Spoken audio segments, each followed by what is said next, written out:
Hello everyone, and welcome to our first webinar today on steel detailing with COMOSYS. Now, this is going to be a series of 3 webinars, as it is almost impossible to fit everything we want to share with you in just 1 hour. So let me begin by introducing myself. My name is Atik, and I'm the Director and CEO of Proya Software.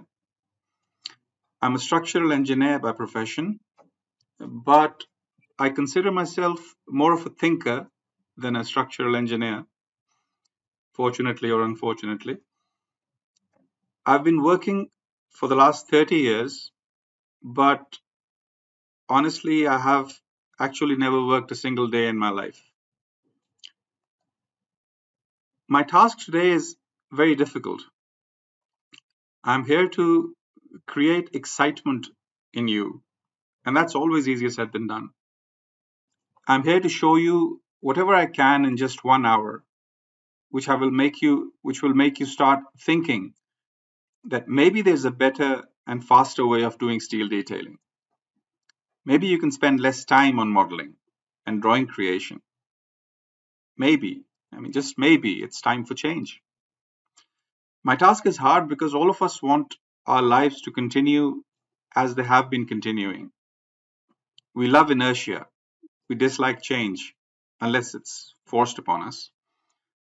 Unfortunately, by the time we take the decision to change, the train has actually left the station, and the advantage of being an early adopter is usually lost. So yes, my task is difficult, but what I'm hoping is to find the visionaries among you who can see beyond what I can possibly show them in an hour. Visionaries who can see that what I will show them today can actually save them and their companies a lot of time and money.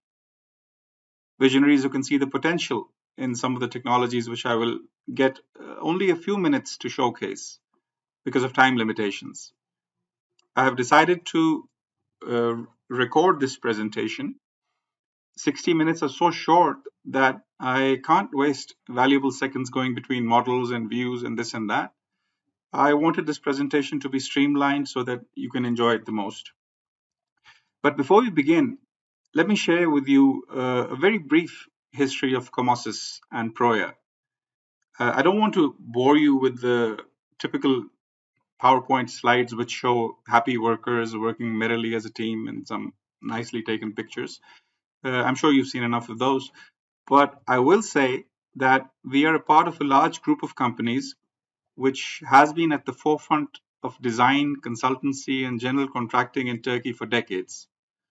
Having been in this business ourselves, we were ourselves some of the most advanced users of softwares which lead the industry.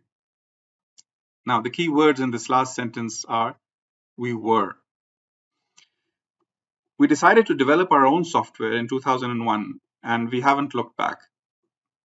We started by developing our own finite element and design engine, since we knew this was where the major shortcoming of existing steel detailing solutions lay. Now, true integration does not come from exchanging files between different programs in non-proprietary formats. Seamless integration actually means no integration is required at all. There should be no seams. There should be no data to transfer. It should all be there in the same program, all under the same roof. That was and is and will remain the driving thought behind COMOSYS. We want the user to start from a green field and finish with the shop drawings and continue with the rest of the life cycle of the structure without switching programs. We know this is a tough target, but we don't want to sway away from it. The reason is simple. It improves quality and it saves time, lots and lots of time. So now with your permission, I'll start showcasing the basics of steel detailing in COMOSYS. So let's start, and let me start by giving you a very quick summary or very quick explanation of the user interface in general, which you can see on the screen right now. And as you can see, it's a very neat and clean user interface. Everything is quite visible and easy to find. And on the top, we have these menus. And let's start quickly from the left one. The file menu, which is basically your open, save, import, export, project preferences, and your settings, everything is over there. Let me just quickly come back. Then we go to the steel menu, and inside the steel menu, we have all the basic steel creation commands, like creating of columns and beams and vertical bracings and this and that, and manual detailing commands, and everything is over there. The famous auto adjust technology is over here, which we'll talk about later. And on the left, if you see over here, there are very quick visibility buttons. So if I just press this one, you can turn off the visibility of profiles, turn them on again. You can turn on and off the visibility of plates, the visibility of bolts or welds. And as you can see, it's extremely fast, this filtering. Then if we move on to these two menus over here, the Intelliconnect menu and the Intelliclone menu, we will be talking a lot about these during this webinar. These are two sister technologies, and they work together hand in hand, and they really end up saving you a lot of time. And we will talk about these when we get to them. The concrete menu, once again, we have the basic tools for entering the concrete elements, for entering the basic rebars, and all the manual rebar entry commands over here. And then if we move on, we have the analysis and design menu, where we've got all the analysis and design related features. There's a lot to discuss. Obviously, we won't be talking about the concrete and the analysis in this webinar. We'll be talking about them in the next during the coming weeks. Then we have the edit menu over here, which under which we have all your copy, move, mirror, rotate, your cutting tools, your measurement, and your point creation and line creation, and your dimensions, and your selection filters and editing tools for plates and frames and bolts and all that is collected under this title. Under the view menu, we have your basic view creation commands, like creating view by 2 points, 3 points, plane views, and this and that. Your object draw modes, color codings, your work plane settings are all over here. There are lots of ways to create and modify work planes, your clipping planes, and this and that. All that is under the view menu. Then we have the drawings and reports section, where we have your numbering and your drawings and drawing settings and the creation of different types of drawings available in COMOSYS, part and assembly drawings, material takeoffs. Also, the reports which come out of the analysis and design section are under this menu. Then we have a miscellaneous kind of a menu over here, which is called tools, in which we've got lots of tools and we can discuss them later. But importantly, right now, all your profile databases and bolt databases and assembly databases are all collected under this.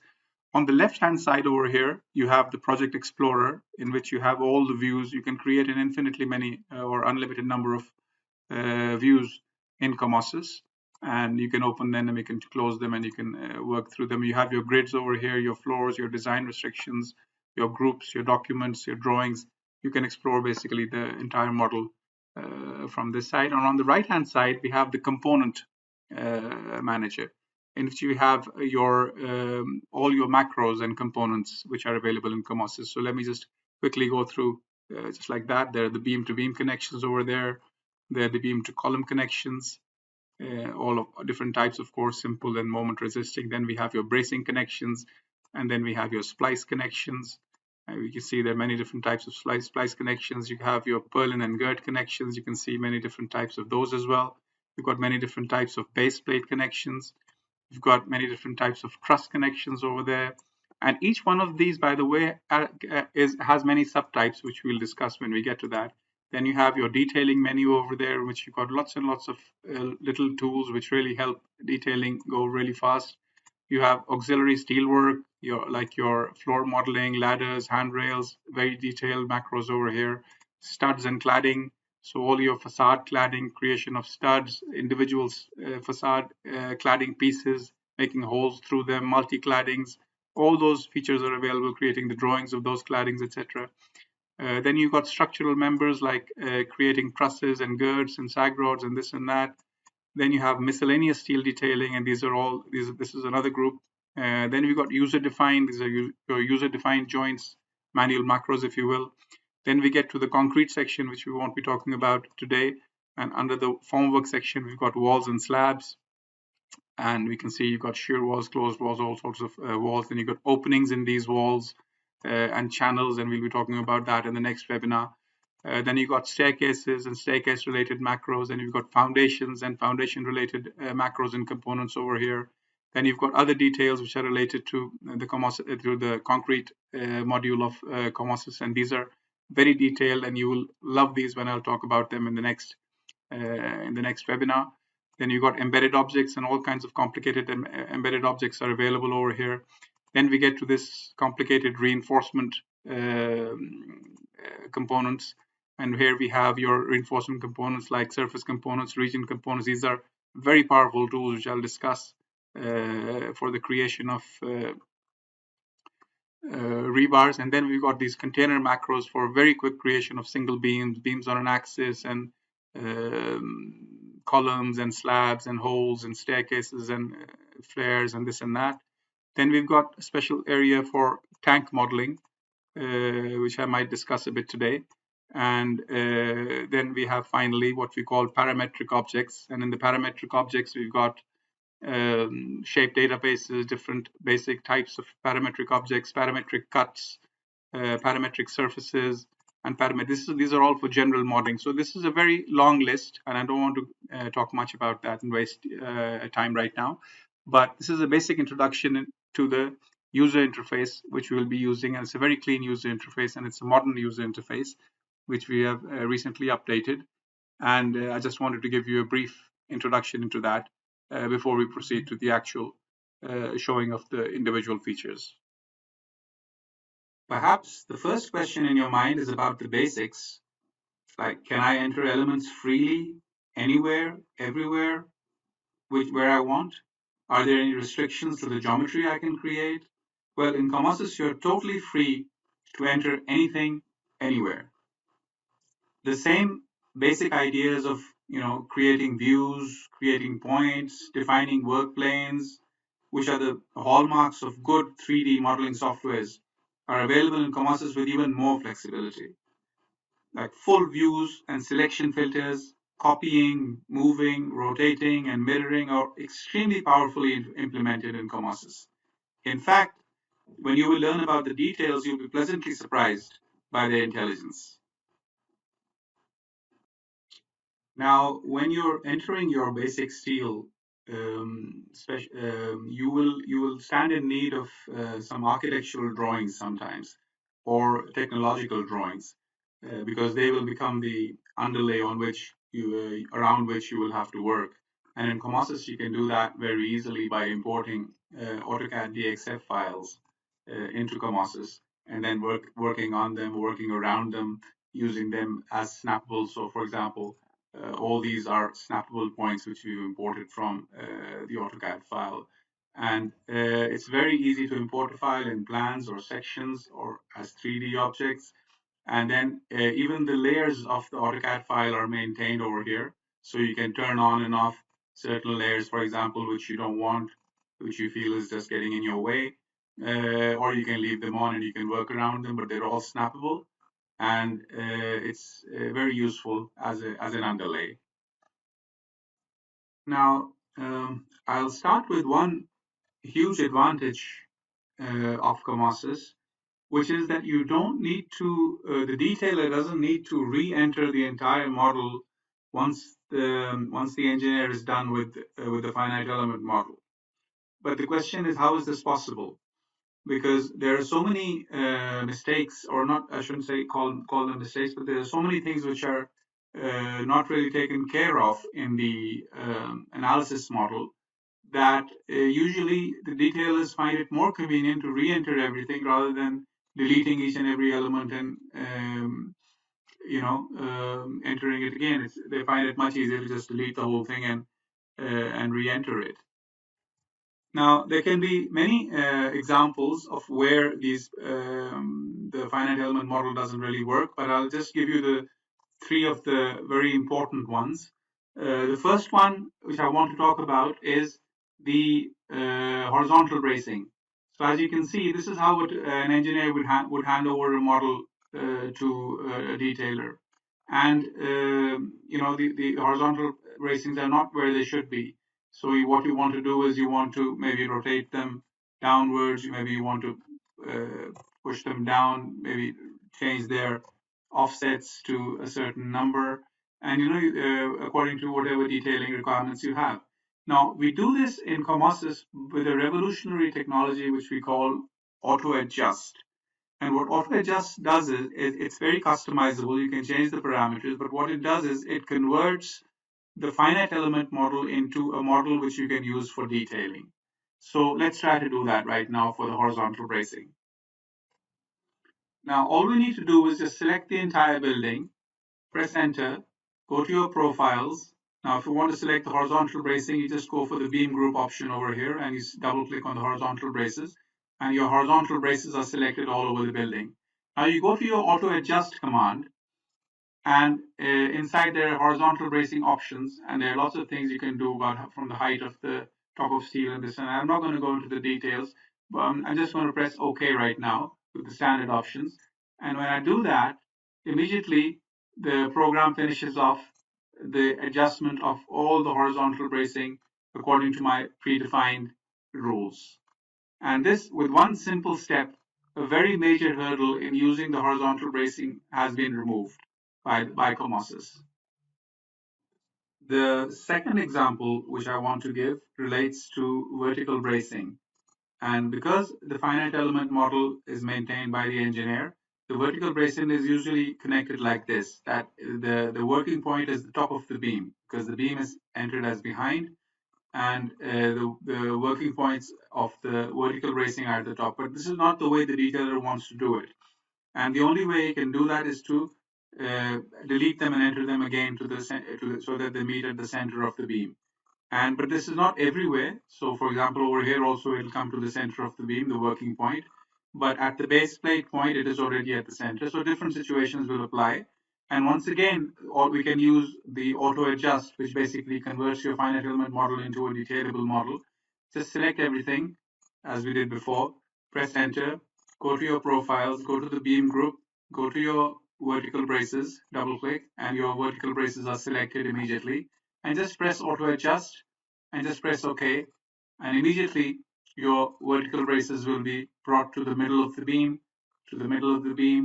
and the ones which are already correct, which is the base plates, will be left as they were. The third example which I want to give relates to trusses, and this is perhaps the most time consuming for the detailer, because in trusses, the members of the web of the truss their center of gravity lines need to meet with the center of gravity lines of the top chord and the bottom chord at one point. But if we zoom in from this analysis to this analysis model, we see that nothing meets at a single point. This is the center of gravity line of the top chord, but this one is meeting it over here, this line is meeting it over here, and this one is meeting it over here. The same problem is at the bottom chord end, nothing is meeting together. And this is such a huge problem that what the detailer typically does is they just deletes all these members and re-enters them from their proper locations, and thereby also destroys the finite element model as well and makes it unusable. So how can auto adjust help us in this situation? All we do is we just select the web members of the truss, press this magical auto adjust button, say OK, and immediately all the elements, the diagonal elements, are adjusted in such a way. First of all, what I want to tell you that the finite element model is not broken. The finite element model is still connected. But if we come back over here and now we go and select the whole thing and draw our gravity lines, we will see that now we have a totally different picture. These lines, the gravity lines, are all meeting at this point, which is passing through the center of the beam. Similarly, over here also, the gravity lines of these angles are meeting at this single point. And now, without really doing anything bad to the finite element model, the detailer can just continue his work with this finalized auto-adjusted model. The three examples which I just gave you are just some of the things, a few of the things which auto adjust can do. It can adjust your purlins, it can adjust your girds, it can adjust your vertical braces, horizontal braces, it can adjust your splice locations as well, your trusses, which I just showed you.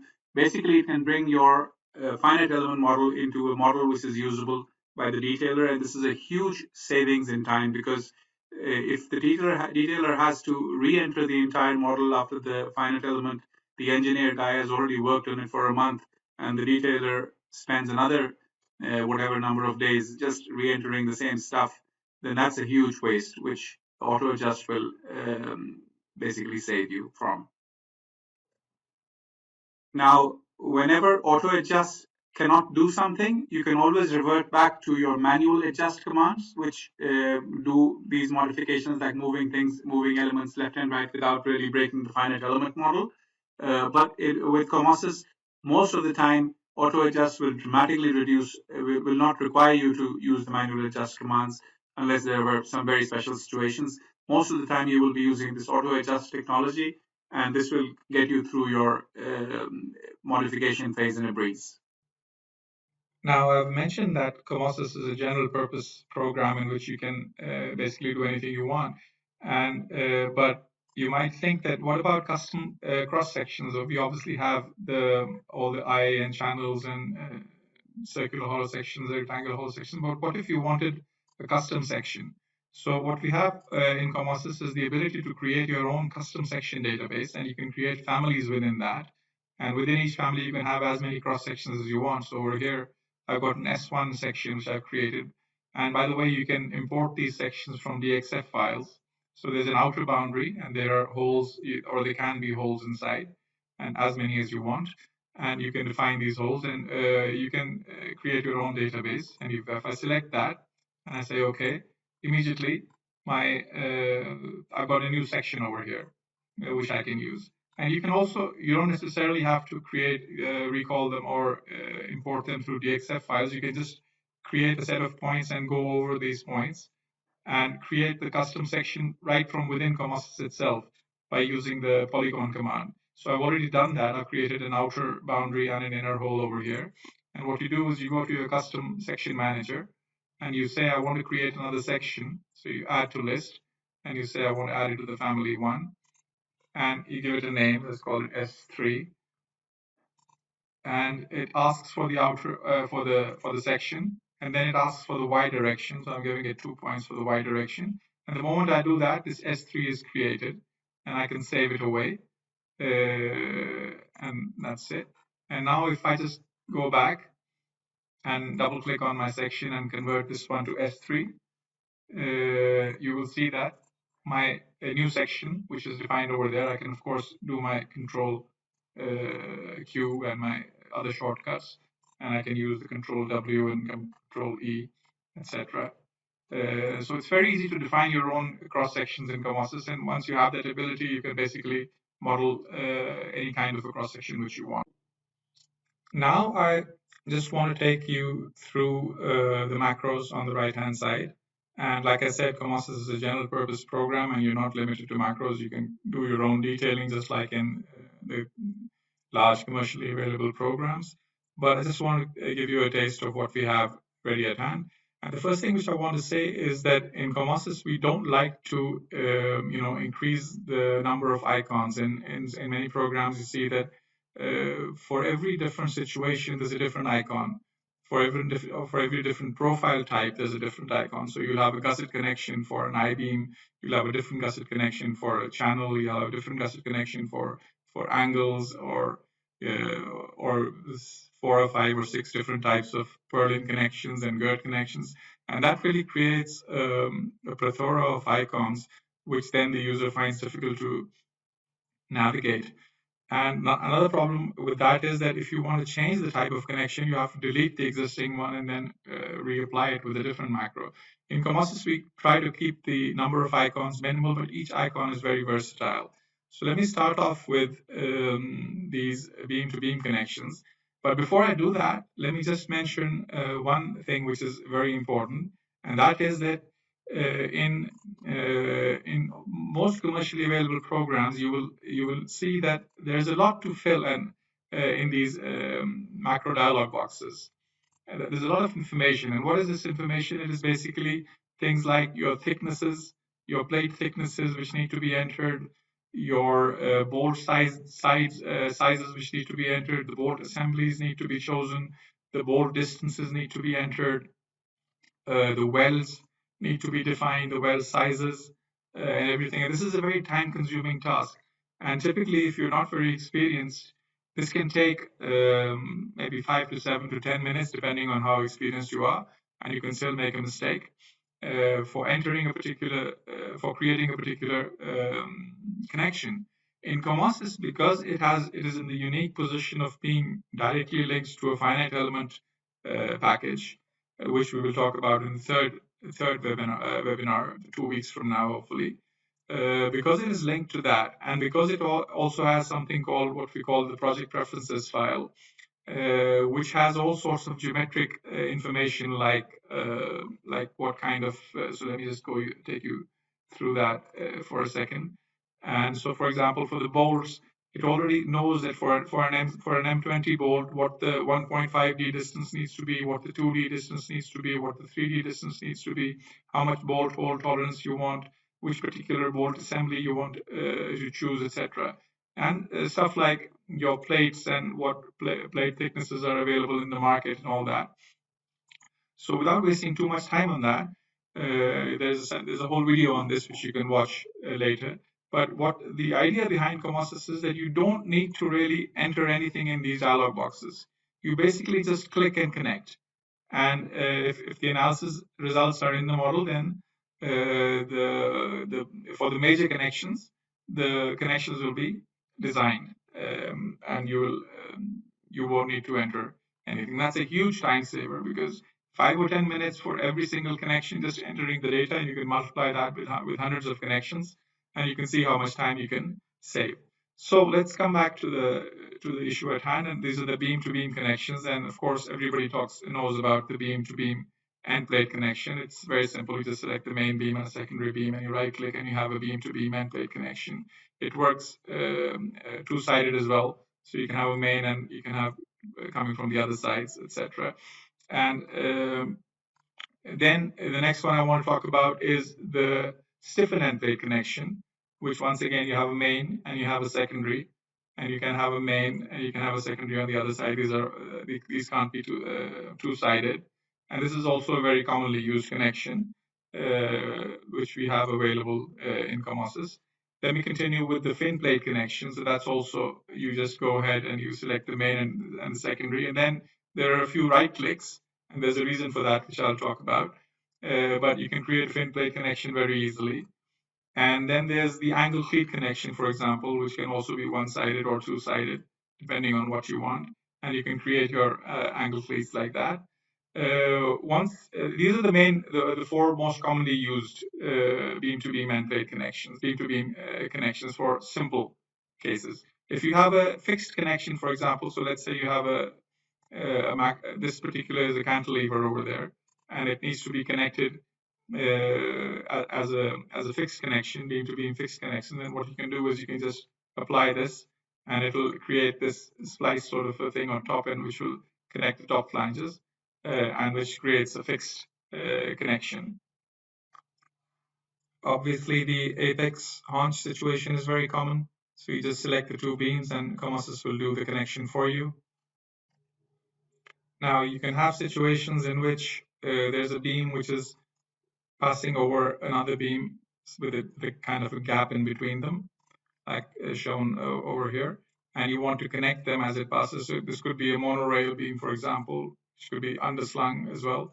And we have, for those situations, these beam-on-beam connections over here. So let's try the first one, and you can select this one first and this one second, and this what it'll do is it'll create a connection like that. If you reverse the order, so if I were to go to the same one and select this one first and then the other one, then it'll be a hanging kind of the other one will be as if it's hung by the top beam. Now, similarly, if you don't like bolts in tension or that kind of a problem exists, then you can use the hanging beam connection. So you can select this one first and then the other one, and then what you have is this kind of a connection with the bolts in shear. Or what you can do is, if I undo that, you can do the same thing with the opposite order, and this time you have the opposite direction being used. So this is also very common in detailing. Sometimes we have these completely general situations where some rotated and skewed element is coming in, connecting at an angle or something. So we have a general end plate, which basically connects anything to anything. And all you need to do is select the main and the secondary, and you'll have a connection or a main and a secondary for a channel or basically any profile you want, and you'll get a connection as shown on the screen. Now let's go through the beam to column connections over here. So let's try the extended end plate connection. Just select the column and the beam, and your extended end plate connection is created. Similarly, you can have the flange plate moment connection. Once again, the column, the beam. You can have the other side as well, but just right click to finish, and you have your flange plate moment connection. You can have a directly welded connection, in which case choose the beam and the column, and you've got your back stiffeners and the direct welding. Similarly, you can also obviously have the haunch connection like this.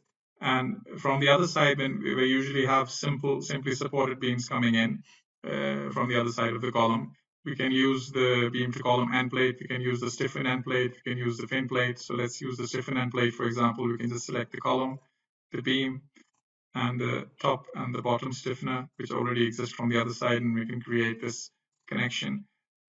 Similarly, we can use the fin plate connection with the same stiffeners.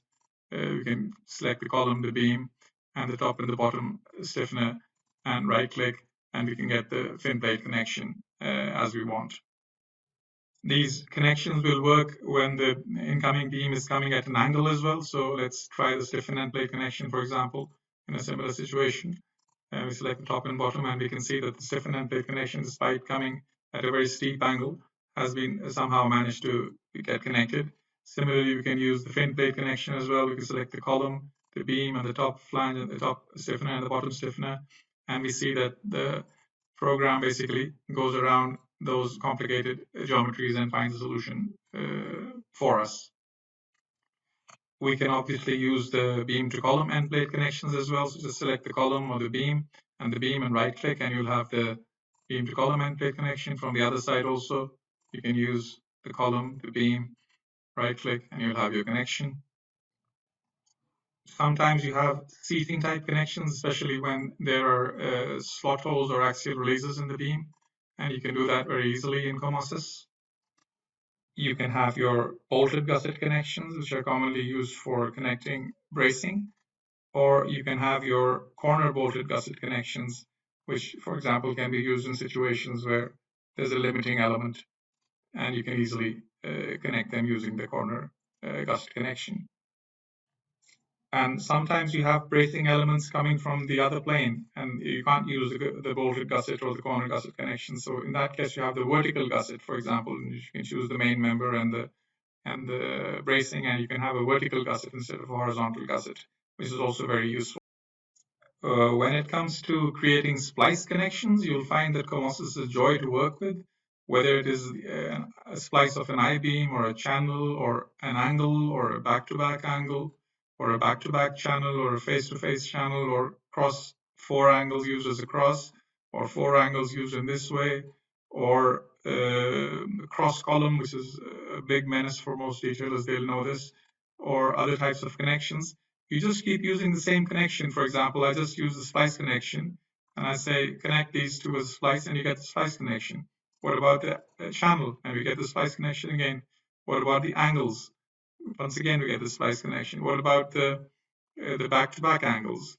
Just use the same connection. What about the back-to-back channels?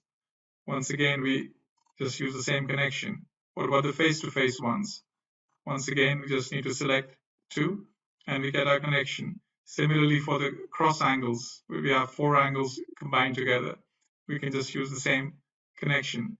And similarly, for the 4 angles used in this way, we can use the same connection. For this one, for the cross column, we have a separate connection. And you can just click, and the detailers will know that this is a big hassle in most commercially available programs creating this connection. Similarly, we have these end splice type connections. I don't want to take up too much of your time. We have some special connections for pipes, special splices for pipes, and basically all sorts of things which I can't show right now. For my purlins and girds, for example, once again, like I mentioned, we don't have dozens of icons but we have very few, but they do dozens of things. So we go to the gird connection, let me select the column, let me select the two girds over here, and immediately I have my connection over there, as you can see. But if I go inside the macro, you'll be able to see that I've got all sorts of other connections as well. I can just select the angle type, and my angle type connection is created. The very same macro, I don't need to change it. It can give me a bracket type as well. It can give me a bracket type without cut, which is the first one which I did. It can give me a folded plate or a same profile type. For example, I can use the same profile type, and it's gone like that.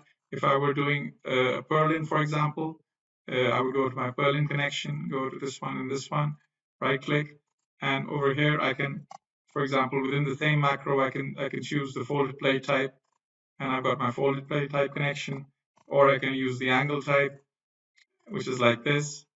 And so the very same macros basically give me the option of working with multiple cases.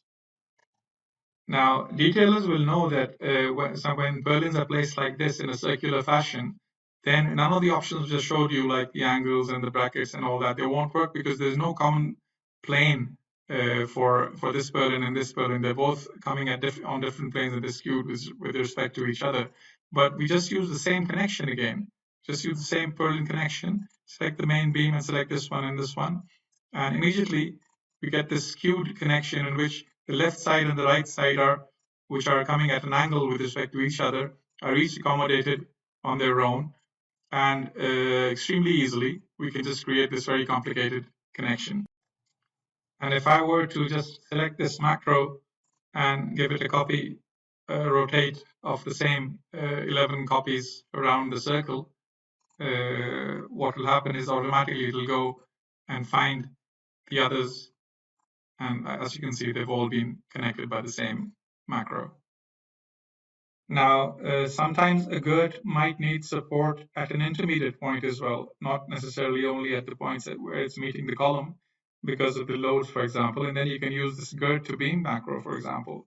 And you can just need to select the beam, select the gird, and then basically select a point where you want to give it that support, and you will get that support like that. You can get it at another point as well. Select the beam, the gird, right click, and then basically select the point where you want to give the support. Similarly, if the gird is at a distance from that beam, once again you can select them in the same way and select the point, and a different or more longer support will be created like that. So these macros are very versatile, and we don't want to we didn't want to increase the number of icons and unnecessarily make them run into dozens and dozens and create confusion. The very same macros will work again and again for all your different requirements.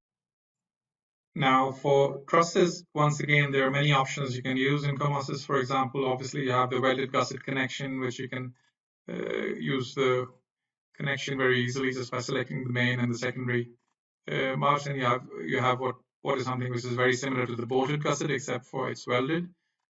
Or for example, you have this end plate connection in which you can select a column and select the trusses coming into it, and you can get your end plate connection like that. But you also have many other options. For example, over here, if I were to zoom into this, there's a column coming in and there are two trusses coming in from both sides, and then they perhaps need a common connection over there.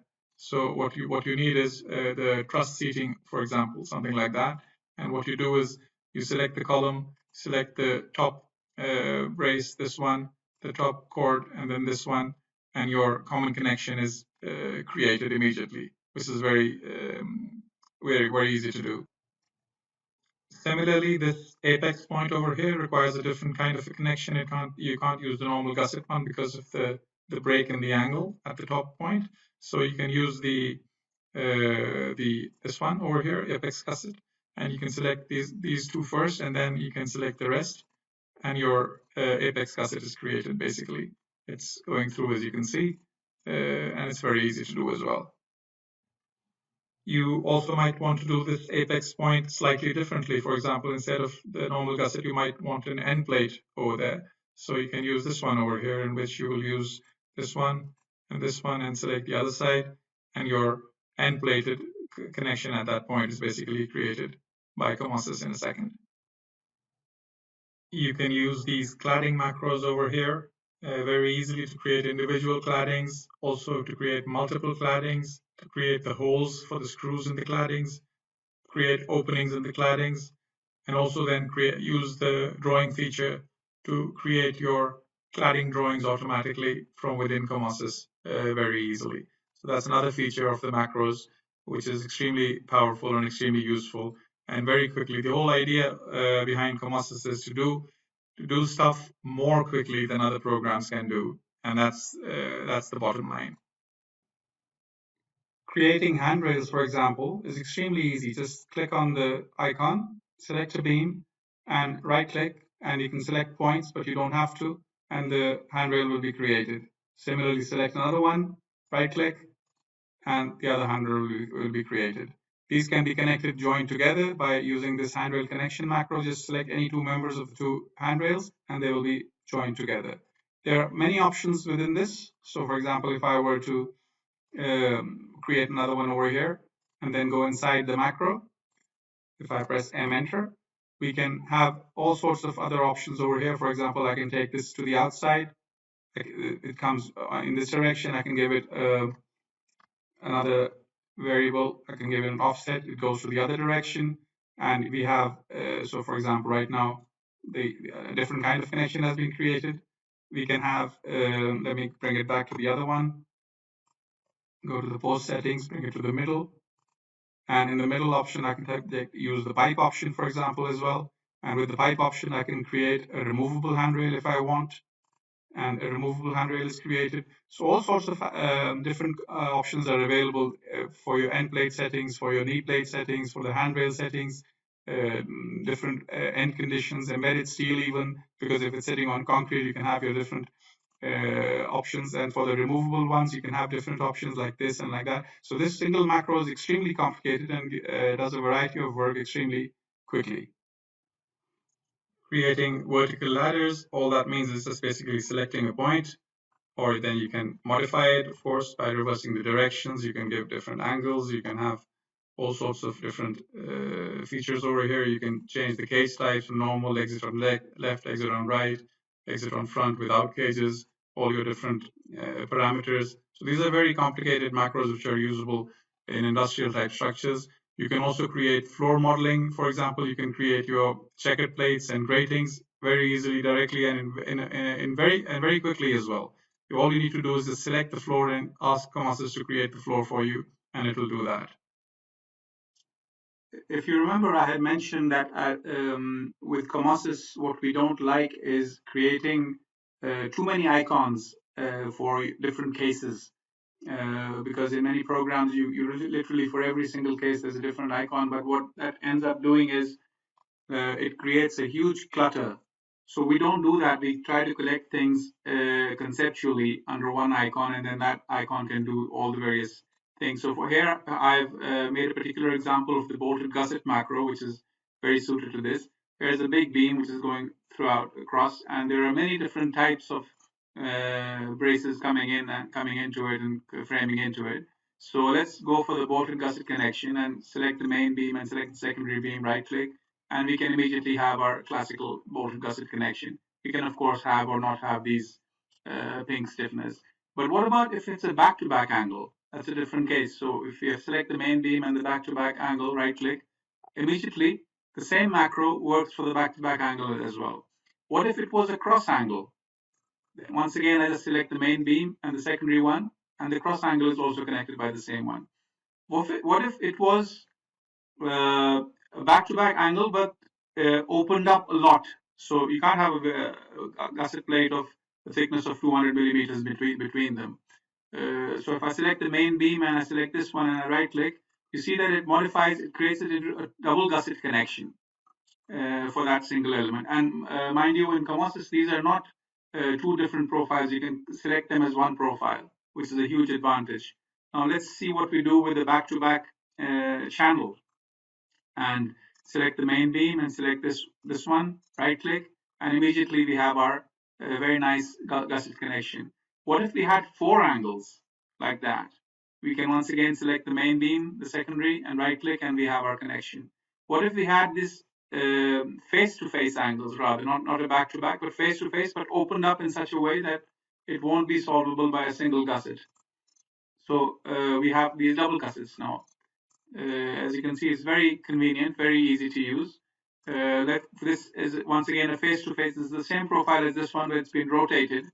So in this case, the program knows that a single gusset will suffice because you want to connect it in this direction. What if it was 4 angles like this, creating a box like that? And you could just do like that, and once again your double connection would be created. And the 4 angles in this way would also work. Now, if I continue over here, I've got some pipes over there, and I can continue with the same connection. I can do like that, and my pipe connection is created, as you can see, with a single sided plate at the bottom. I can continue with the same one for another pipe over there, and this one I can go inside, and if I don't like the single sided connection, I can have a double plate connection as my preset, and this time I get a double plate connection. What I can also do is, let me connect another one and go back inside into the macro parameters. And from my pre-saved presets, I can do one with no end plate and just load that and apply that. And in this case, we have, so for these ones, there was a thick end plate, but that creates different kinds of stresses. Over here, these plates go inside the pipe. The pipe is cut to accommodate them, and it's a completely different connection. This is also done by the same macro. Once again, I can do something else as well. I can go in there, open up my macro presets, and do a welded type connection, for example, which might be used in trusses, so in which it's directly welded connection with the gusset plate going into the pipe. So it's very versatile. Over here, for example, I have a face-to-face U coming from the flange side of a column or a beam or whatever, and immediately I get this extremely complicated connection because this is we have very large forces now, and we need a different kind of a connection to work with this. And for this one over here, let me just clear some space for us. So let me go for the I-beam now.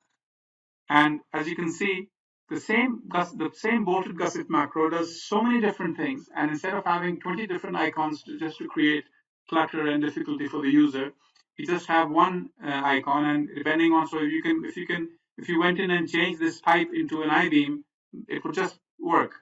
If you change this pipe into a back-to-back angle or a face-to-face angle or some twin profile or something else, it will just simply work. And that's a huge advantage with working with these powerful components, which actually cover sometimes dozens of cases. And while I'm at it, I might as well show you the batten plates. Because these are selectable as one profile, they're not two profiles, although for detailing they get converted into 2 or 4 profiles. You can cut them separately and they'll get different part marks and all, but for selection and moving around they behave as one profile. So if I go to my batten plates, I can just go click and my batten plates are created. I can go to a cross angle and my batten plates are created. You can see that they're very nicely placed. I can click on this, my batten plates are created. I can click on this one, once again it's done. Back to back, the 4 angles, the back face-to-face angles, face-to-face in the other way, the box, all of these are, you can very quickly, because they're single element, and you have obviously all the different ways of modifying the macro. So the point being that these macros are very powerful. Don't look at their number. Each one represents many cases, and that's what we need to remember. Now, there are many things which I'm not telling you because of lack of shortage of time, and we just don't have the time to go into the details of all these little things which you need to know. But what's important is that macros in COMOSYS are not like macros in other programs. You don't waste time entering lots of data for these macros. You don't waste time entering all the plate thicknesses. You don't waste time entering all the weld sizes. You don't waste time entering all the number of bolts and the bolt sizes and stuff like that. All that is taken from either the analysis or from your project preferences. And the basic idea, the basic thrust is that you don't spend 5, 10, 15 minutes entering this basic data each and every time you want to make a connection. And all you do is basically click and connect. And overall, when you think about it, if you work for a month, most of that time, a lot of that time is spent actually entering your thicknesses and your number of bolts and your weld sizes and your weld types and all those parameters, the location of the bolts from the angle gauge distances. Those are the kinds of things which take a lot of time. And in COMOSYS, the fundamental idea is that you don't enter anything, you just click and connect. Obviously, you can enter as much as you want. You can use it like other programs. You can enter all the data if you want, if you don't like what it does. But the idea is that you don't. And that is the one which really saves you time. And it can really bring down a 1 month job down to 10 days or 5 days. And it's really, it's a really important feature which I want you to think about. A quick word about our proprietary clash detection technology, which we call ComClash. Now, this building over here, which you see, is not a very big building. It's about 10,000 elements, 10,000 frames and bolts and plates. And if I were to do a clash detection on this building in other softwares on my computer, typically I would get somewhere. They will finish the job in about 2 minutes. It's going to take about 2 minutes to do a full clash detection on this building. With ComClash, however, we have this amazingly fast technology which is proprietary, and I'll just do it in front of you. I'll just right click on that and I say go to the clash check, and I just press this run button, and let's say how long it's going to take. I'm going to say 1, 2, 3, and that's it. In 2 seconds, it finishes the entire clash check and gives you a report of all the individual clashes over there. You can double click on them and you can go to each one of them and find out what they are. But the point is that in on my machine, what other software typically do in 2 minutes, ComClash does in 2 seconds, and that can really save time if you do a lot of clash checking in your business. Now let's move on to the topic of connection design and steel connections in COMOSYS. Now, the thing is that when it comes to moment resistant beam column connections, then we have to design those connections according to the capacity of the capacity of the beam. But for the rest of the elements, this is not the case. Let's take the flow beams, for instance. So this beam could have some sort of a force on it, and the end reactions could be as low as less than a ton, maybe. And if you check out the capacities of bolts being used these days, high strength bolts or even normal bolts, even a single bolt can carry 5, 6, 10 tons sometimes. And if you think about it, when the end reaction is just 1 ton, 1/10 of a bolt is actually enough to carry the loads coming from analysis. So that creates an awkward situation that if you design this end connection according to the loads coming from analysis, you get very ridiculous looking results. So what we need is a system in which it will check against the loads coming from analysis, but it will also compare the connection thus achieved by some company standards as well. And if the company standards end up to be higher, so for example, if the loads are dictating that only 1 bolt is enough, but the company standard says that whenever you have an IP 300 beam, you should connect it with 6 bolts, then the company standard should take over. But if the loads dictate, if the incoming loads are higher than that, then the company standards should be abandoned and the connection should be designed according to the load. The horizontal bracing also, for instance, which is an axial force member, cannot be designed according to the axial capacity because that's very, very high. And it's usually because of buckling of these elements, and similar is the case with the vertical bracings, because they have buckling constraints. It's usually typically of the order of maybe around half the capacity of the member. So once again, we can't just go ahead and design according to the capacity of these members, and the loads need to be taken into account. The same would be true for truss connections, purlin connections, gird connections. In fact, most of the connections will need to be designed way below their actual shear capacities or axial capacities, and it's only the moment resisting beam column connections which need to be designed according to the capacity. Now, once the analysis is complete, the model gets locked. And if the model is locked, all the analysis results are available to COMOSYS. And when you create a connection, it will be designed according to all the various loads and under the various load combinations. But what if we were to unlock the model? If we were to unlock the model, then all the loads will be lost, and therefore we lose the capability of connecting that back to the analysis results. So for that situation, in COMOSYS, we have this capacity ratio button over here, in which we have this option called assign capacity ratios.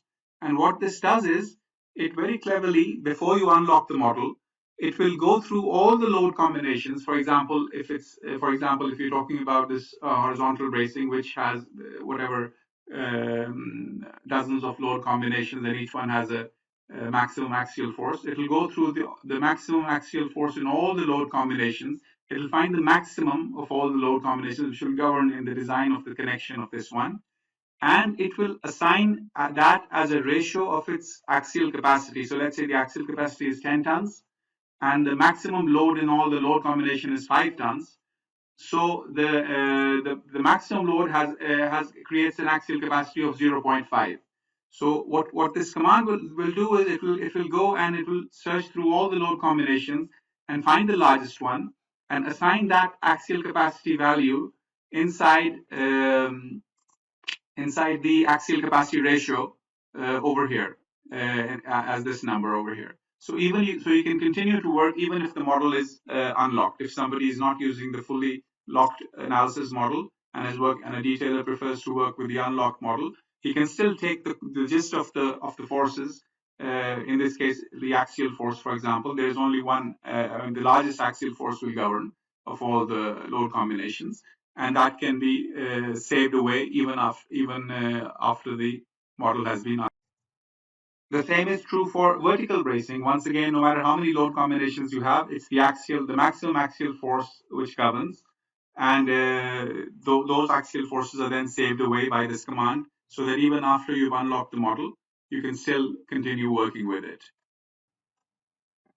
For the beam connections, the simple beam connections or the floor beam connections, it is the sum of, or the square root of the sum of the squares of the V22 shear and the V33 shear, which might be available, and also the axial component is saved away separately, so that the connection can be designed according to those, even if the model has been unlocked.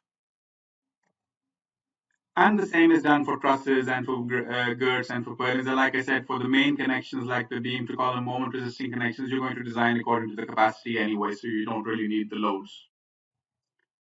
But there's another problem, and that is that you might have the same beam cross section in different parts of the model, but their end loads might be different.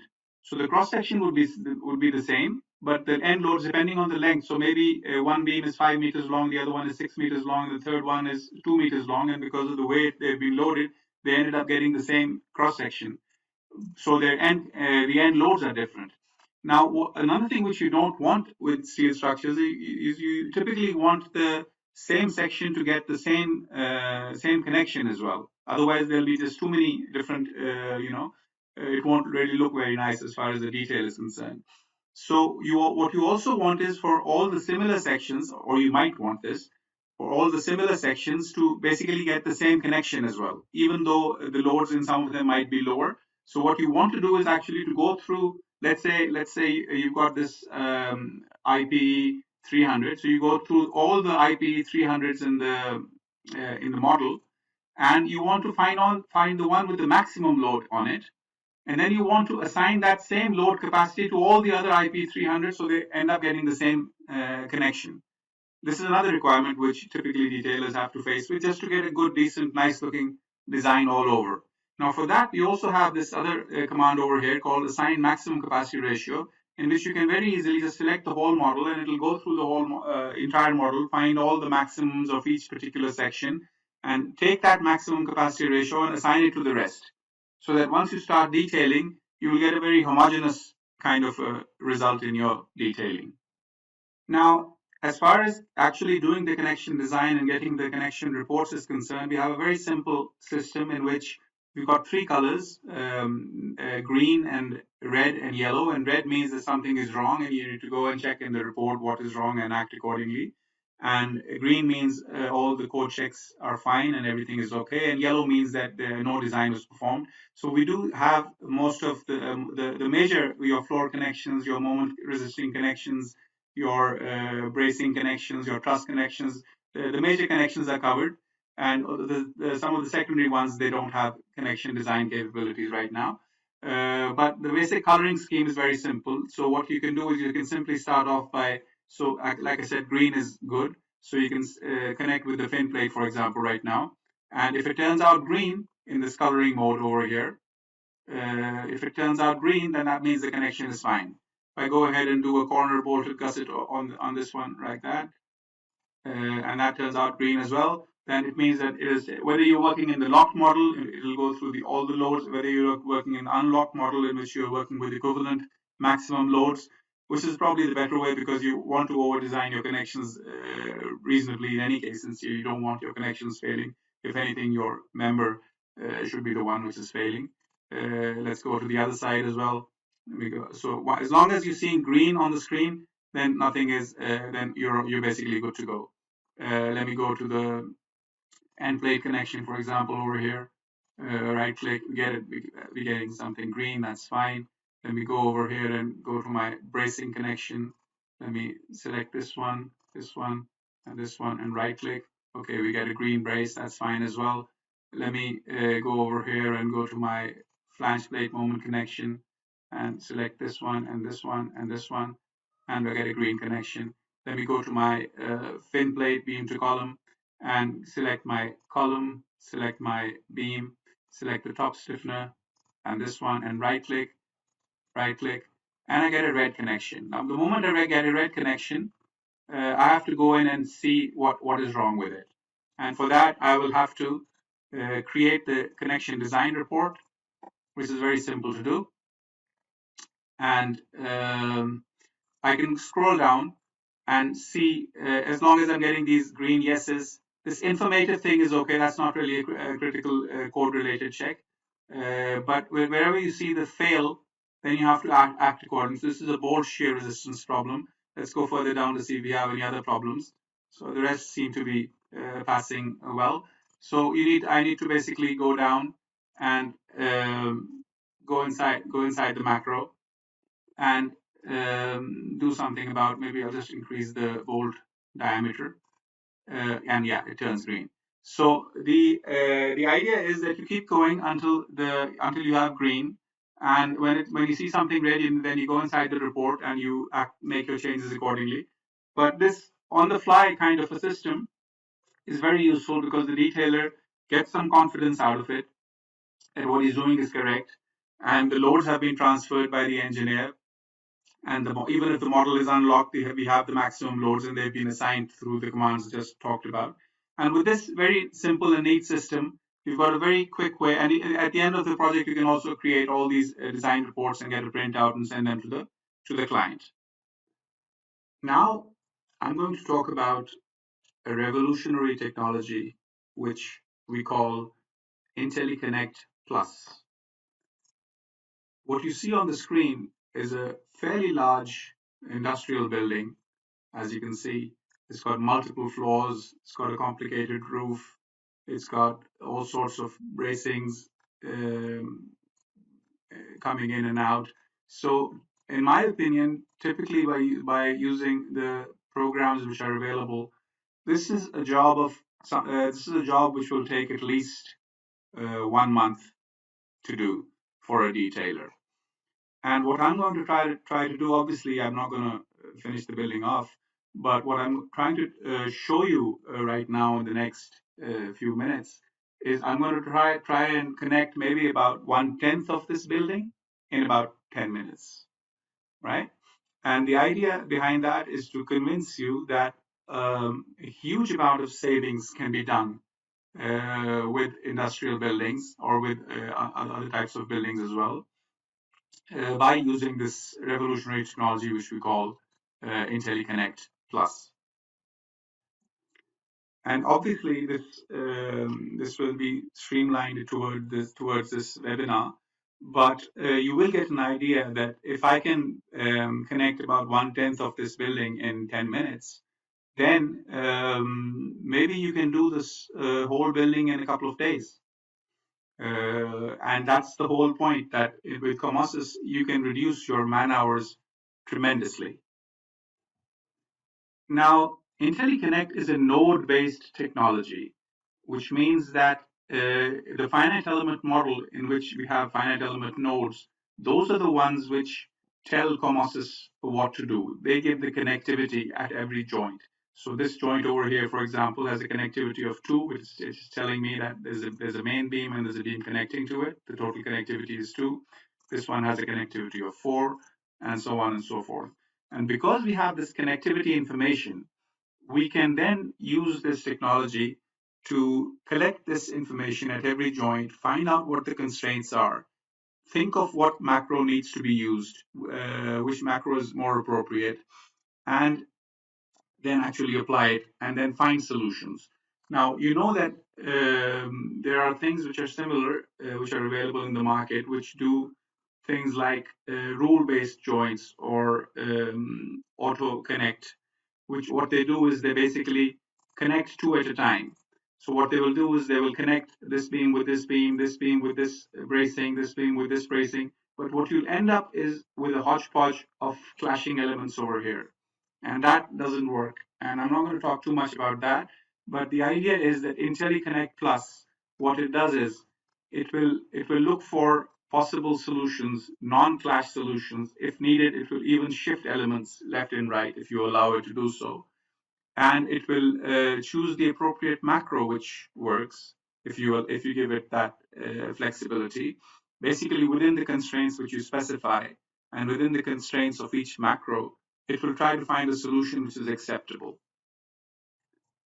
Now, macros are usually unconstrained, but over here you have this constraints in which you can go through all the macros available for Intelliconnect, and for each one, you can there's a primary frame and then the secondary frames depending on the macro, and for each one of them, you can tell the Intelliconnect Plus technology which main frames are allowed, what types are allowed, but more importantly, up to what height should it use this macro. So for example, you can limit the usage of the fin plate macro to a height of say 200 millimeters of the secondary beam. And if it's a higher beam, you want to maybe go to another macro. So this area over here, which is limitations or constraints, you can use to define how the macros will be constrained in their usage by Intelliconnect Plus. Once Intelliconnect Plus is done doing its job, it'll give you a report as to which nodes it managed to connect and which ones it couldn't.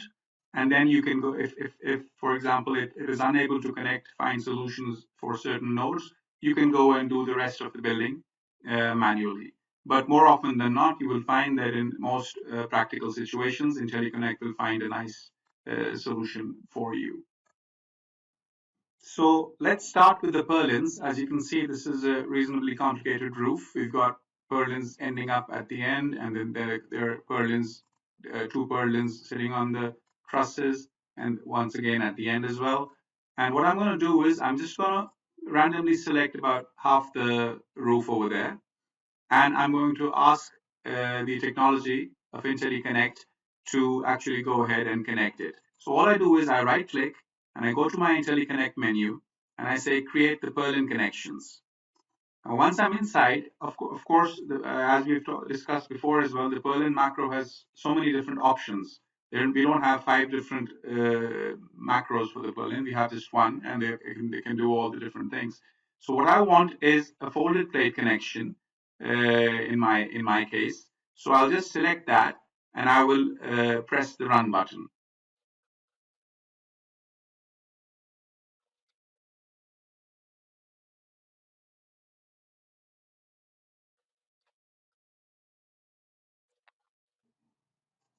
And we're done. As you can see, it was reasonably quick. We've got all our purlins connected with the folded plate connection which we wanted. Let's go to the other side.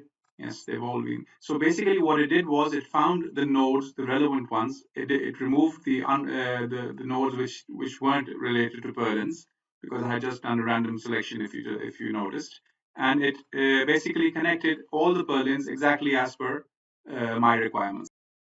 Now let's move on to the facade and the gird connections. Once again, all you need to do is select a part of the building. I'm basically trying to not waste too much of your time. I can select the whole building and do this as well, but just so that we don't waste too much time while the program is actually running, which is like I said, it takes a few minutes, but we don't want to waste a few minutes over here. So we just select a part of the facade and the nodes, and we go to the Intelliconnect menu, and we say create the gird connections.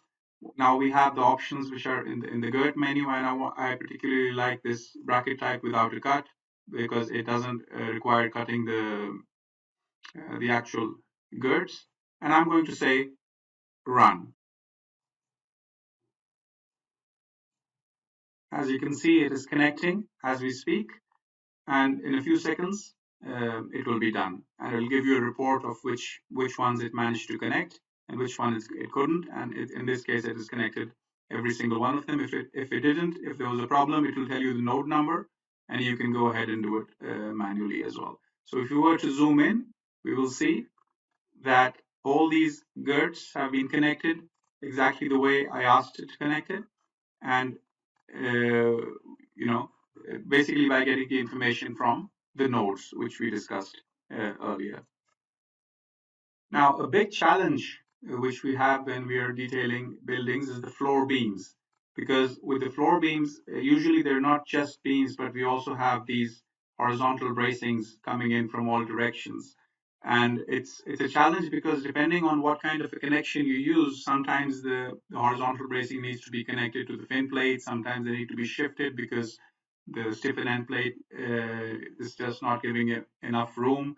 So I'm going to take you through these difficult decisions and how Intelliconnect Plus will help us solve this problem out. I'm going to try to maybe connect half of this floor over here. And what I'm going to do is first start off with this part over here. All I need to do is just select the beams like that, and with the nodes obviously, and right click and go to my Intelliconnect menu and say floor beams. And for these, I'm going to use the fin plate connection only. I can obviously add these as well, but just to demonstrate. And I will use the corner bolted gusset and the bolted gusset as options if the bracing is there, which it is. And I'm going to say next, and then I'm going to say run.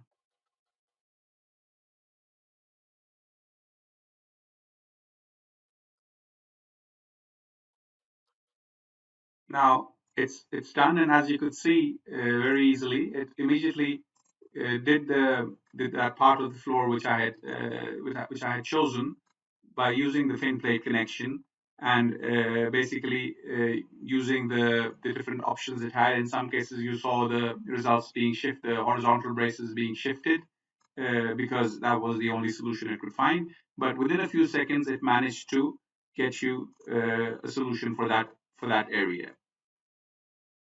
Now, instead of using the fin plate connection, let's use another one, and let's right click for this part of the floor. And instead of using the fin plate, let's use the stiffen end plate connection, because this one has a wide end plate, and it will force the shifting of the horizontal bracing. So let's remove the corner bolted, because that won't be possible. Let's go for the bolted gusset connection and say next, and then we can press run.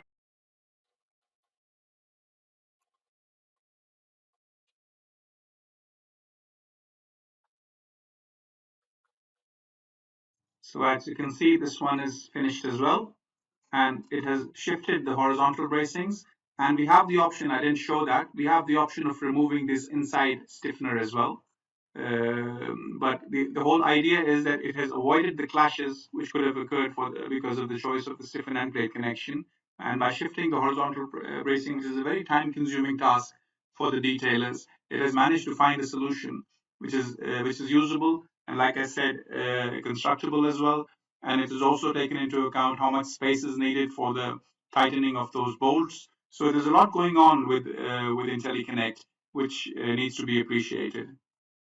Now, Another complicated joint is the beam column joints, where the beams come in and meet the columns.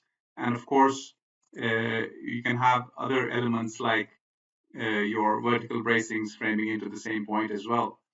And these are complicated joints because you can have up to 5, 6, 7 elements coming in and meeting at the same point.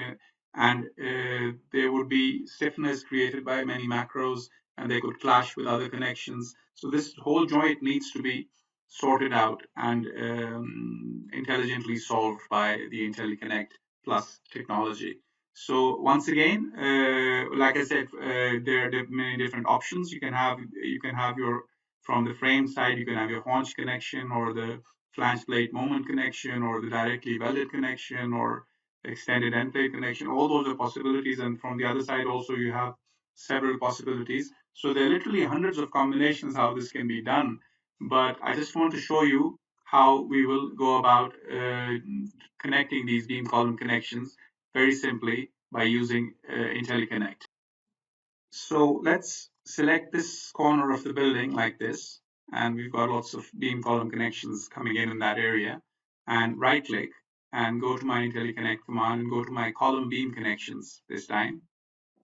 And as we discussed, it could be the haunch. We might want to use the haunch connection or the extended end plate or the flange plate or the directly welded. Let's go for the haunch one right now and say next. And for the simply supported beams from coming from the other side, we're going to use the stiffen end plate connection, and then we can use the corner bolted gusset if there's any vertical bracing involved as well. And now we just say run.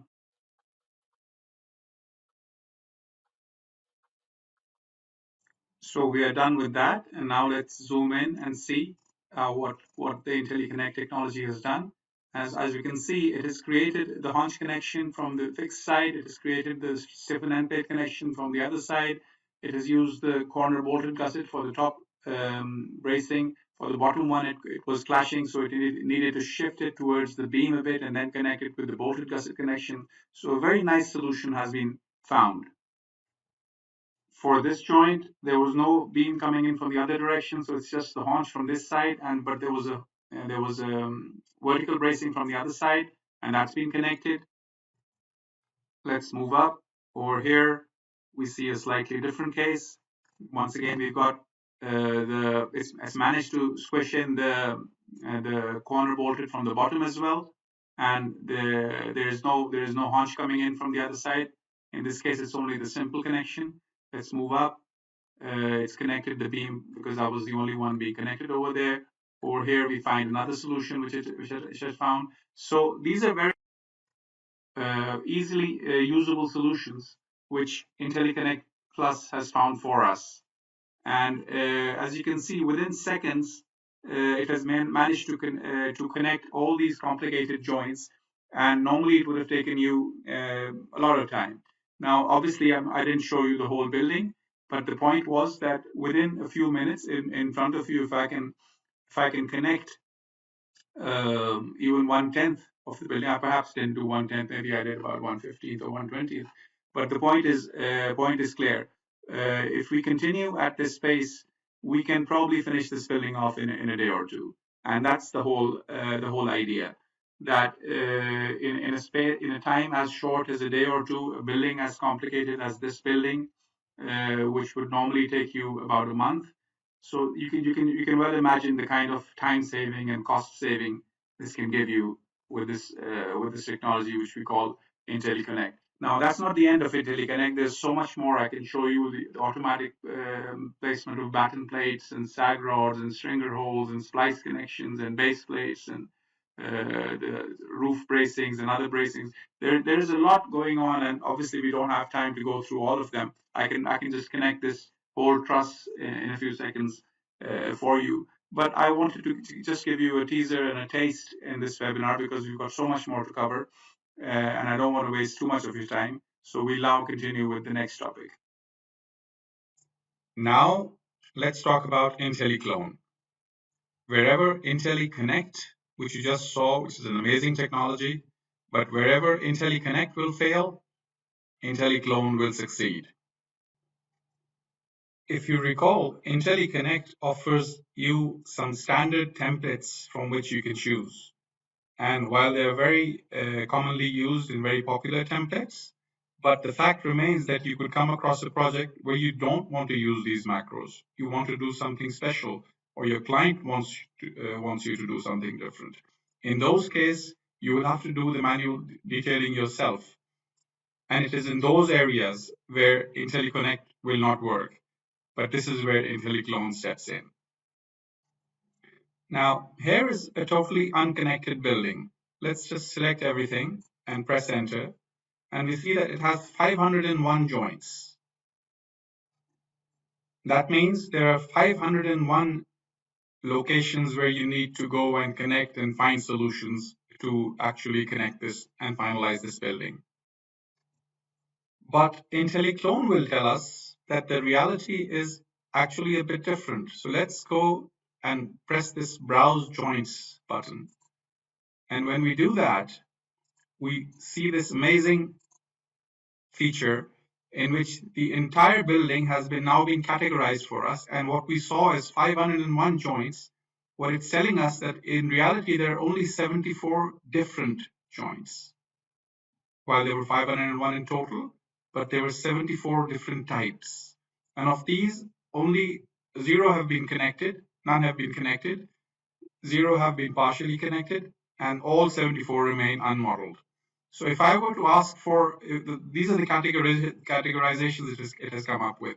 And this is very similar to the Intelliconnect categorization as well. So for example, if I were to right click on the floor beams over here, I can see that it says there are 19 different floor beam joints. What are they? I can just press these arrows and see. So there are these ones. They're all similar. There's this group, which needs to be joined, needs to be connected. There's this group, which is another type. This is basically a single beam coming in to connect to another beam. Let's press the next key again. Here's another type, which it has found. It has categorized, it has looked across the model, and it has found these different joint sets for you. And they're all similar. So for example, whatever this joint looks like, all these look the same. So what it's telling you is that you don't need to go and connect all of them. It has actually found them for you. All you need to do is connect just one source. Do exactly what you want, whether you want to do manual detailing, whether you want to use certain macros, do whatever you want, which you can do in COMOSYS. And what Intelliclone will do, it'll just do the same things everywhere else. And that's an amazing feature.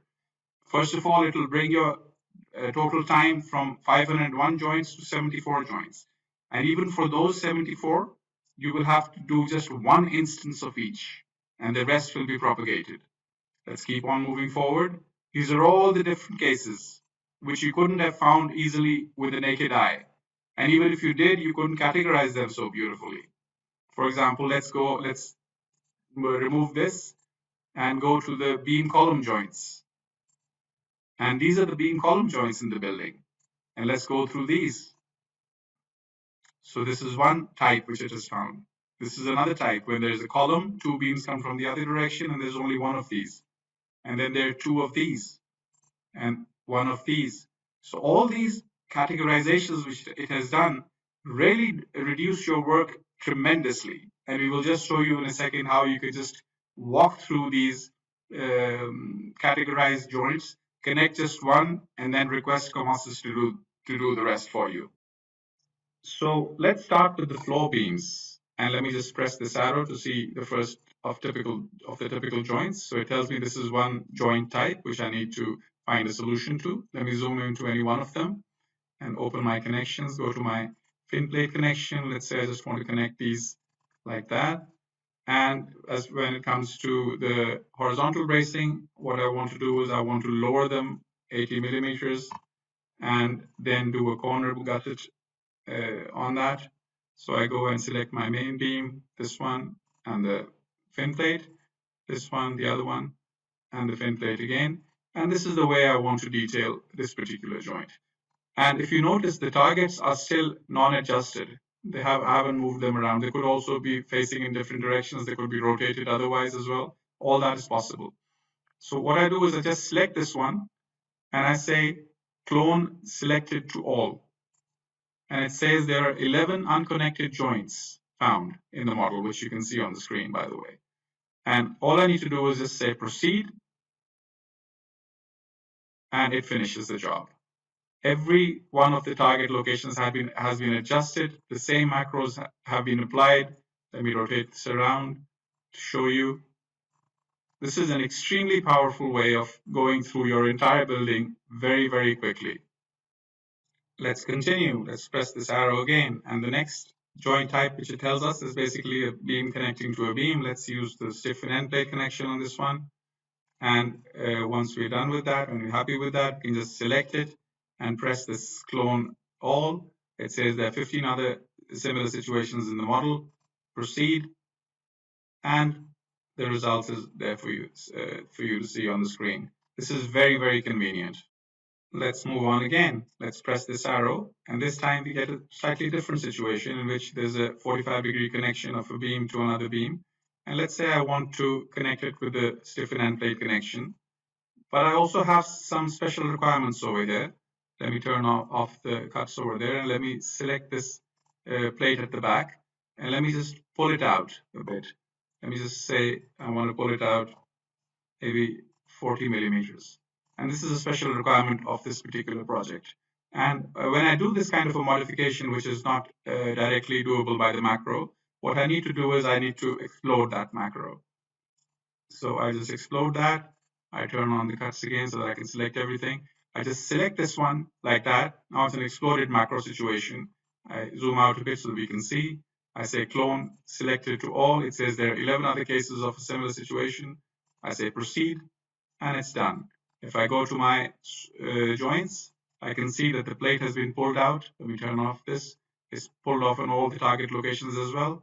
And this is so convenient that I can just walk through my model, connecting one by one, resting assured that whatever I did at the source joint has been moved to the targets as well. Now let's do a base plate connection example. So let me zoom in over there to a base plate on that. I want to remove this particular stiffener. So what I'll do is I'll just say M enter, and I'll open my dialog and I'll remove the P2 stiffness. Now this P2 stiffener is gone. I can now use my corner bolted gusset for connecting the brace, but I need to pull it out as well. So for that, I'll open the dialog box and I'll say, I give it a slightly larger number over here so that I can pull it out. And now it's still clashing with the pink plate. So what I'll do is I'll go to my steel command over there and, oh, sorry, my edit command over there, and I'll say edit plates. I'll say plate versus plate adjustment. And I'll say select the main plate, which needs to be cut, which is this gusset. And the cutting plate is the pink one, and right click, and I immediately get this chamfered connection over there. So this is the way I want to do it now. And for that, now I need to, what I need to do is I need to explode this one as well. Macro explode, because I did some modification on that. And after I'm satisfied with what I've done, all I need to do is just go and select everything over there, zoom out a bit, press my clone selected to all button. It says there are 3 other places in the joint in the model, which you can see on the screen. I say proceed, and I get my results immediately on the screen in the same way as I did it on the source location. This kind of a feature will really reduce your work by, it can do it by orders of magnitude. Like we decided when we saw there were 501 joints, but there are only 74 different types, and it just walks you through each one of them. What could have taken days can take hours. So wherever, and this, the beauty of all this is that you're not stuck with the template in which you are with Intelliconnect. Over here, you can do manual detailing the way you want to do it and just propagate it around in extremely intelligent manner. Now, COMOSYS, as you've seen, is extremely powerful in its ability to deal with arbitrarily complex shapes and structures.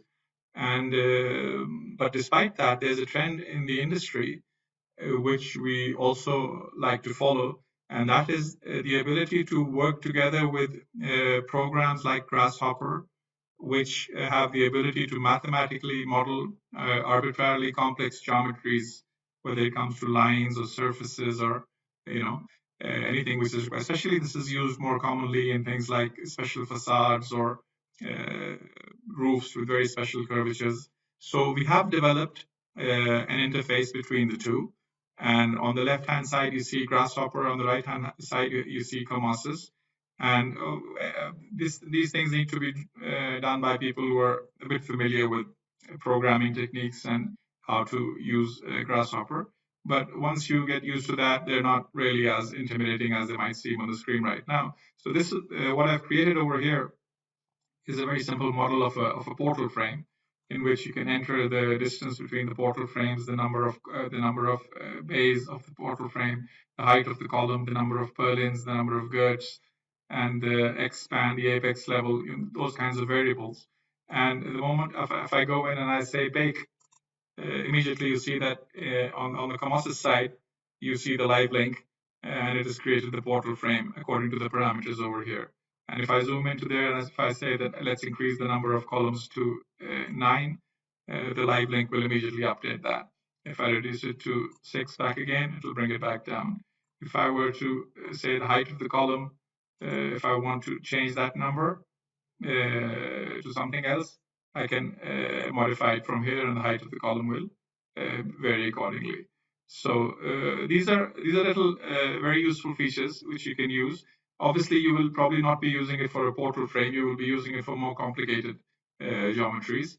And so I've created a slightly more complicated one. Let me open another one, which is a space truss, for example. And this is an even simpler model. Let me just delete everything on the right-hand side. And what I've done is I've created a saddle kind of a space truss in which the 2 points are going up and the other 2 points are going down. And it's basically based on 4-point entry, and it creates a surface, and then it feeds it into COMOSYS. So let me just go in there and do the bake. And when I do that, immediately the saddle geometry, which you can see on the screen, in which a truss is created, a complicated space truss is created, which is twisted. Two of the opposite adjacent ends are at the same level, and the other two are at a lower level.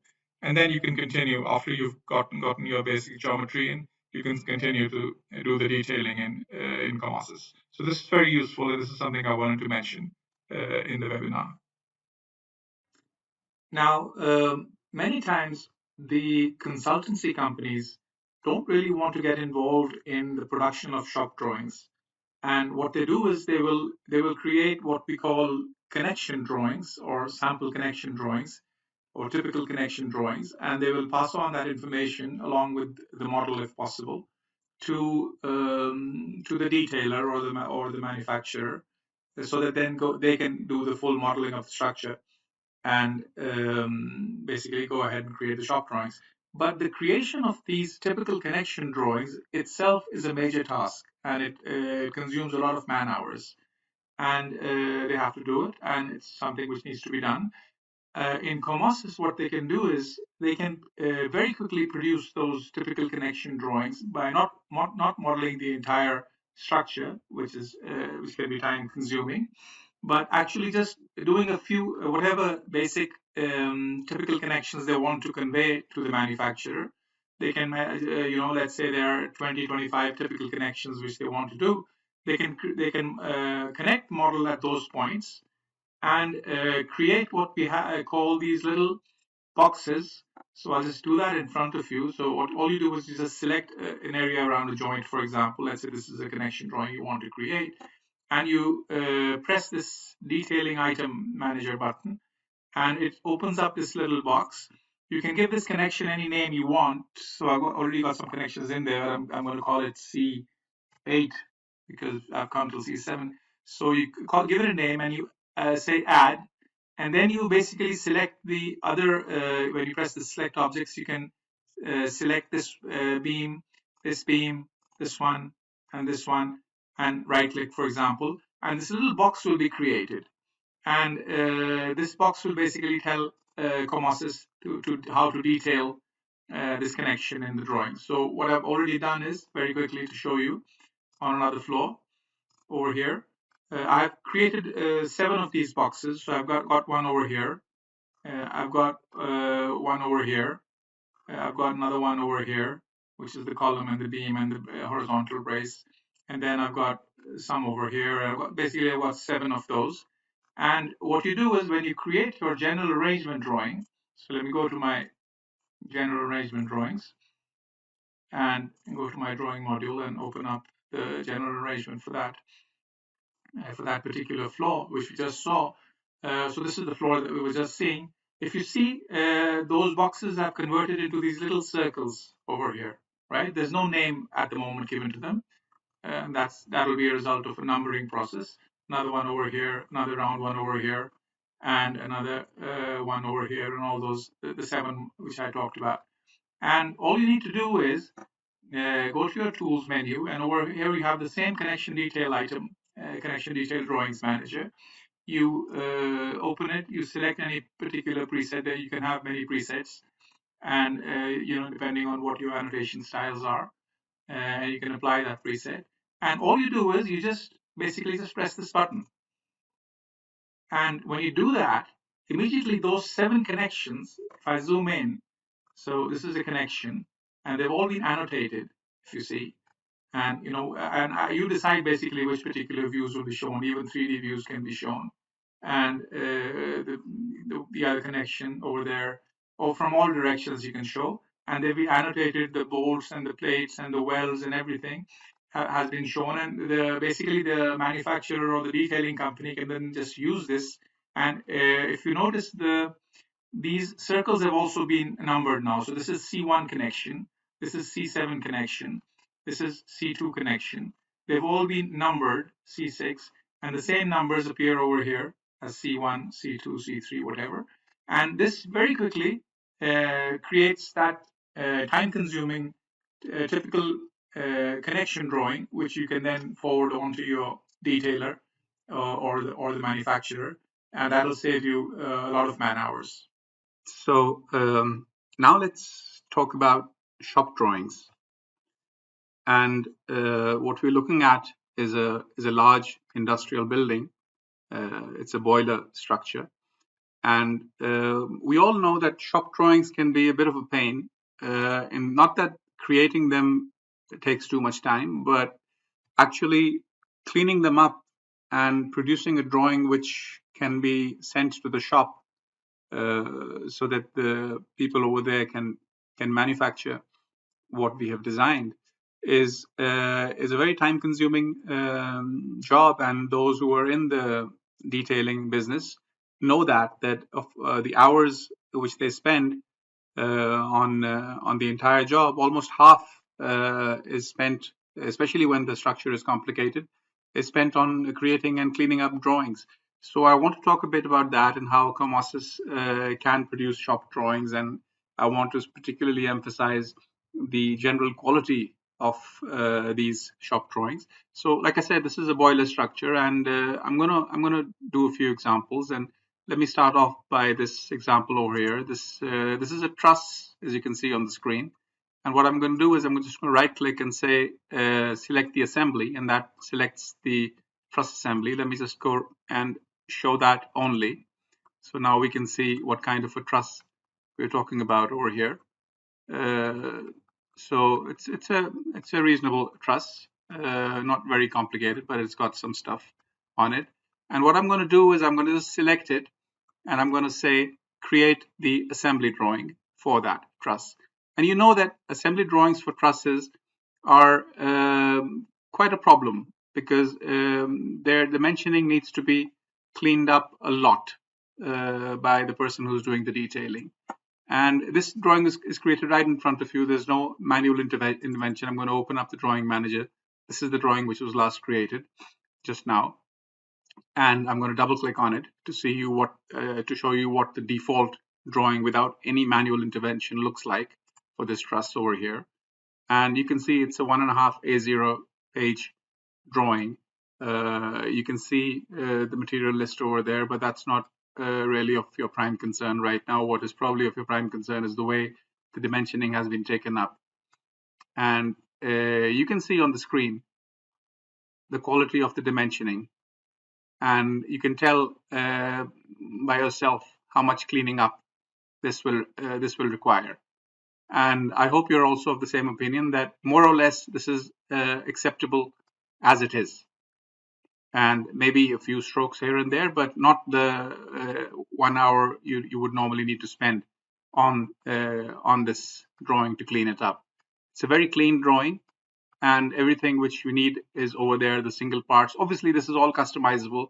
There's a lot of detail which we can talk about, but this is not the purpose of this webinar.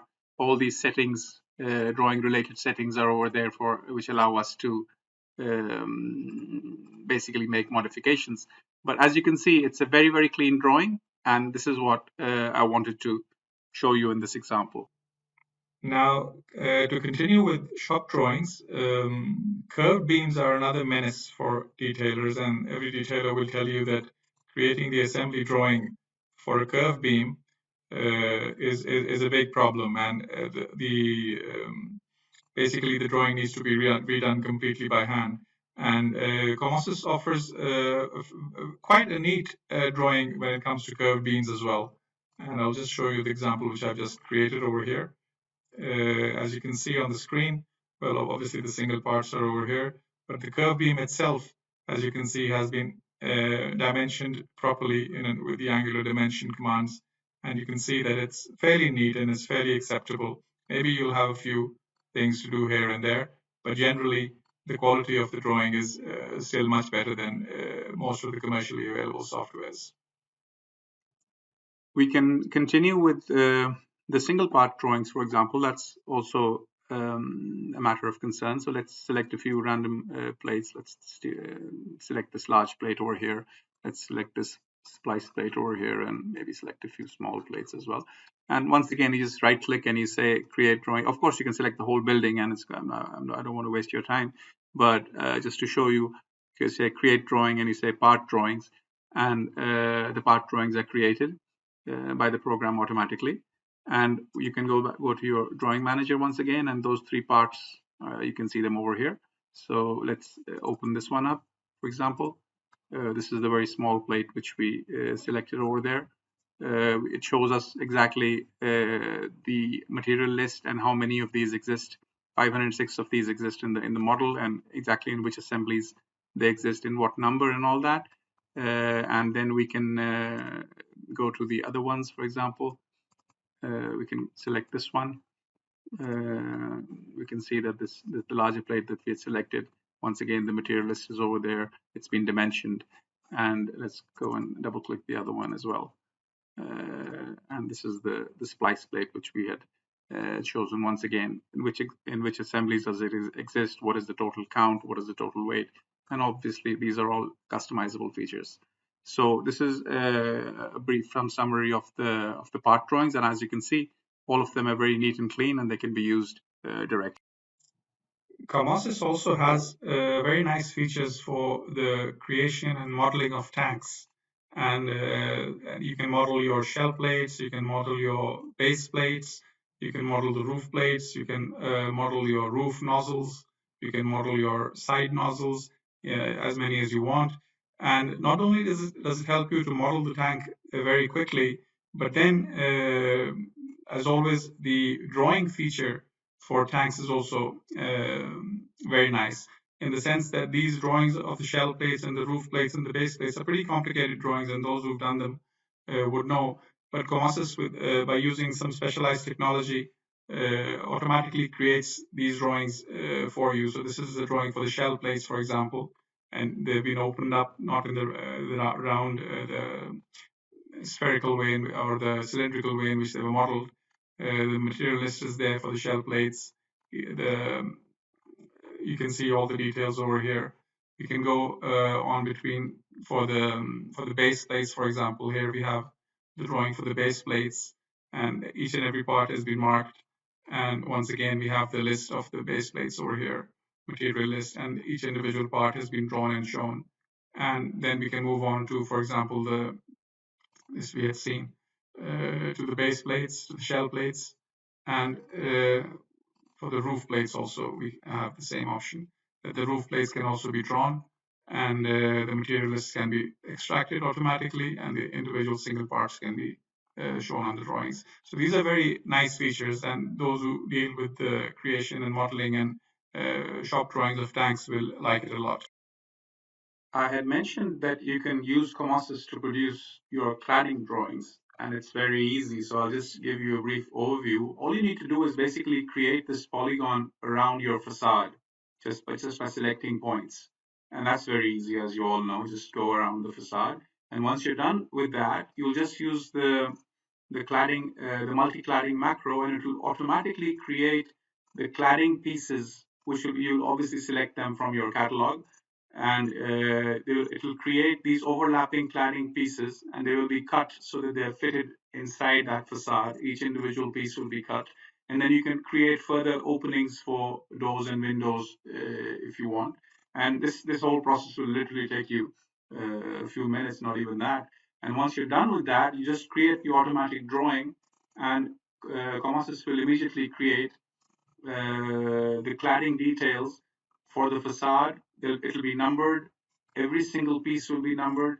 It'll be drawn separately as a single part, and the profile will be given, and there will be a material list, which you can then see that every single position number. It's even the RAL color can be given. I haven't given it over here. The areas and the weights and everything all will be given, and within a few seconds you will create this cladding drawing extremely easily from within COMOSYS.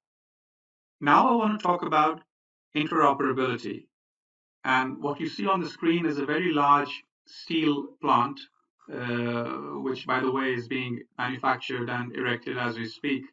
But what I want to talk about is this requirement of the market for different softwares which are being used in the market, and there are many, to be able to communicate with each other and to be able to transfer data from one to the other. And many different attempts are being made, and some are more popular than others. And for example, IFC is a very commonly used format for transferring data from one program to another. And COMOSYS also has IFC capabilities.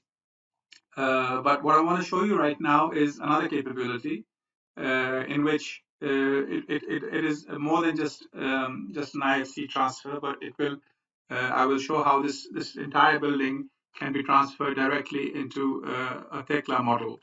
And for that, there's a tool which can be used to transfer the entire model to Tekla structures, which is once again one of the popular and very commonly used softwares in the market.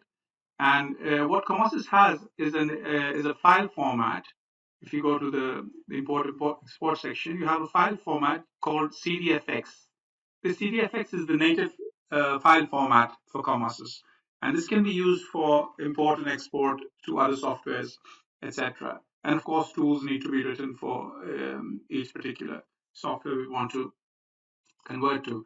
But I'm not going to take you, I'm not going to do the actual export in front of you, because this building of this size, which I have chosen on purpose, will take maybe 15-20 minutes to transfer completely, because I'm not going to transfer just the profiles.